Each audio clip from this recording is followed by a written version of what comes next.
Check this out. How did I edit that? Or this one?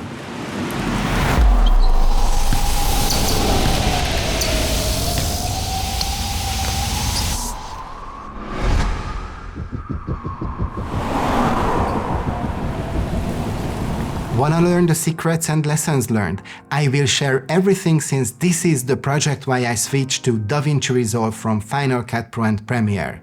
Maybe it is time for you to do so too. Anyways, let's dive in, but first, intro.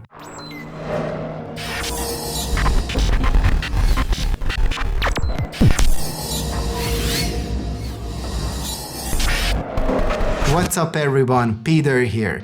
In this tutorial I will break down the editing process of my Nike Air Max 97 B-roll. By the way, this is a part of a series, so if you haven't seen the first part where I go over the set and how I shot the footage, make sure to check it out. But for now, without further ado, let's talk about the editing which became the reason why I switched to DaVinci actually. It has one killer feature that is better than After Effects or anything else. I'll tell you what it is in a bit. Let me show you the final timeline. Clean, isn't it? Well, while I'm not the most organized guy, I am pretty satisfied with this. But Peter, why does it look so minimal? You could ask. Because I used compound clips. Lots of compound clips. Guns. Lots of guns. So, for example, I have this scene right here. There are so many levels of compound clips. If we go in, you can see that there are the shoes and the separate transition, and for the movement I edit keyframes. But one extra level in, like here for the rotation, I put the clip several times so I have a longer clip to work with. Now, one level deeper, it is only for the one secret I mentioned, which is DaVinci Resolve Studio's Magic Mask feature. It makes it so easy to mask and key out stuff. So let's go to the color tab and let me show you how it is done. Basically, you choose Magic Mask, always select the better since it gives you, well, a better result. If you want to mask people out, you can choose that and even select parts of a person, but for products I just found the starting point, select the areas to keep in the mask and the ones to mask out, and then I let DaVinci do its magic. Of course, it will not be perfect, so you might want to play around with the sliders. Without going into details, in my experience you want to play around with the blacks and whites. Just slide them, and once you are satisfied, go frame by frame, and wherever there is a problematic area, correct it with the selectors. A pro tip here is to go backwards from the starting point or towards the starting point. This way you don't need to render it out and see the frames behind it. You do this a couple of times, adjust the sliders, and you are done. Okay, it is quite time consuming, but I think it is still way more easier than masking manually. Now, going back to the Edit tab, we can go one level deeper in the compounds. Here you can see that I trimmed the clip to the desired length and applied the basic color correction. So again, on the color tab, my node structure, which basically is the different adjustments on different layers like in Photoshop, I use something called color space transform. Since I was shooting in Sony S-Log 3, I added that, and for the output I used the industry standard Rec 709.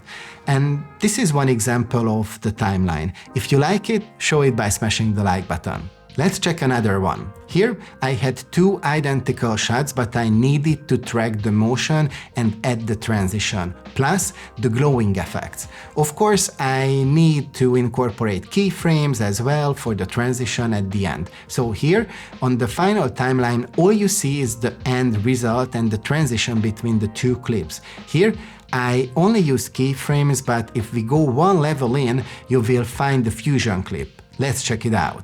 We have two shoe clips here and also some magic mask parts of it, of course. Now, I needed to mask out the stripes since the effect is applied and I needed to take the place on the edges of it with the effect called Proto V2. There are many tutorials which I recommend you watching since there are so many things to adjust. But at the end of the day, once you get a general understanding, it's just playing around to get an effect that you like. Of course, you can also use keyframes here as well and change the effect throughout the clips. Okay, going one level deeper, within the Fusion clip, it basically is another compound clip. Nothing interesting here, but levels deeper, you will find many clips on top of each other. These are the clips of the two shoes, and why I have several on top of each other? Because they are some parts magic maxed out. Here, checking in the color tab, as you can see, I magic masked the stripes for both of the clips, and of course did the basic color correction. It is also applied there, but this is it. Then I just created the transition, which for I use something called smooth cut, which is a built-in transition within DaVinci. It is like the Michael Jackson's morph.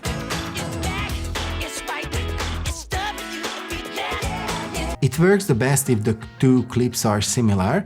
Of course, you could see the hard cuts, but since I knew I will use speed ramps, no one will notice it that it is not 100% smooth. Well, now you see it because I showed it to you. You're welcome. Anyways, it will be smooth with the speed ramp and a bit of motion blur, don't you think? And now, going back to our clean timeline, here is the final result.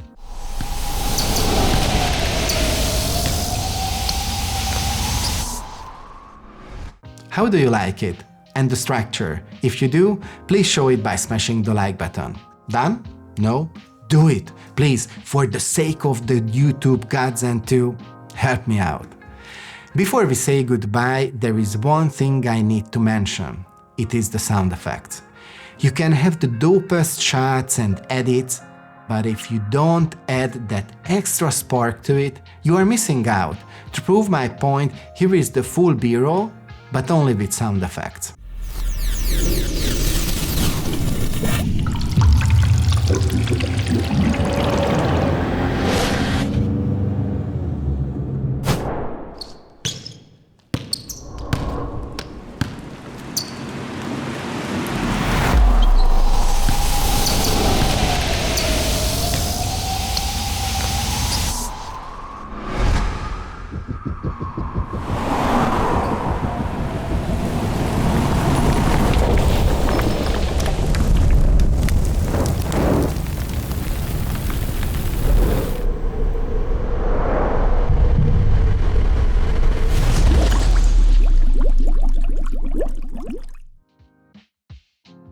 Okay, that's it for this video, but not for the tutorial series. I have another B-roll which is a pretty complex robotic movement of the shoes, and there are transitions with 3D camera movements and scenes. That was quite fun to edit and learn some new stuff. I'm sure you will too, so make sure to check it out. But for now, thanks for watching. Like, comment, subscribe with the notification bell as well. Tons of content coming up, so I'll catch you in the next one. Maybe in this robotic video, you will love it, the 3D scene. Thanks for watching, bye.